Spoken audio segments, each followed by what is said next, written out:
Baking soda is a white crystalline powder. When added to dough, it reacts with the acidic ingredients to form bubbles, giving cakes and cookies a light and fluffy structure. It's also used in livestock feed, fire extinguishers, and detergents.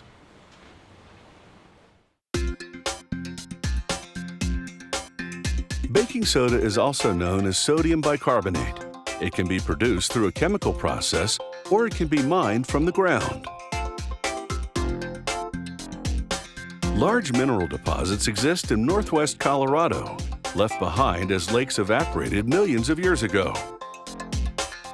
Mine operators dissolve the sodium bicarbonate underground using hot brine. The brine is a mix of the minerals and water left over from prior processing. They pipe the higher concentration brine to a processing facility about a mile away. The brine collects in a holding tank outside and flows through pipes into the facility as needed. Inside, a technician tests the liquid and confirms that the level of sodium bicarbonate is adequate. Then the brine flows through several tanks, where heat exchangers gradually cool it. This causes the sodium bicarbonate brine to crystallize, making the granules larger and heavier. The crystals sink to the bottom of the last tank. This forms a mixture of brine and crystals. They pump this mixture into a device called a hydroclone. The hydroclone spins out the brine through the center. The crystals gravitate to the sides and sink to the bottom. This creates a sodium bicarbonate slurry. It has a meringue-like consistency. The slurry is about 40% sodium bicarbonate at this point. A lot of water has been removed, but there's still work to be done. As the dewatering continues, the system recaptures spent liquid and pipes it back into the mine to dissolve more minerals. The slurry goes for another spin, this time in a centrifuge.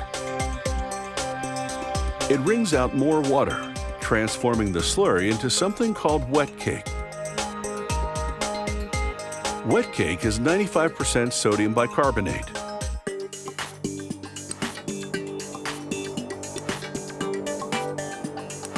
Next, the wet cake travels to a mixer that blends dry sodium bicarbonate powder into it. The dry powder brings the moisture content down to 3%.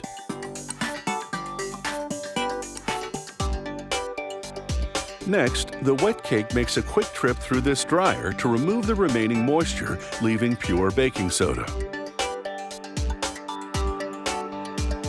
The baking soda now shakes through 3 tiers of vibrating screens. The crystals are sorted by size, producing several different grades. From brine to powder, it's been quite a journey.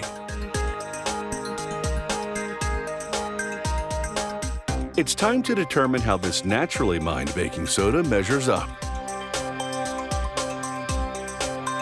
A technician dissolves some of the baking soda in water. He adds an acid to neutralize the sodium bicarbonate. This allows him to measure its purity.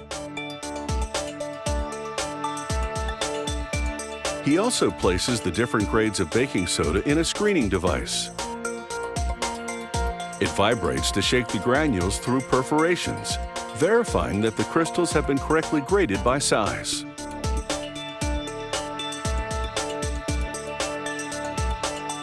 With the lab's approval, this baking soda is ready for the marketplace. A robotic arm picks up the bag and transfers it to a fill station with a scale below.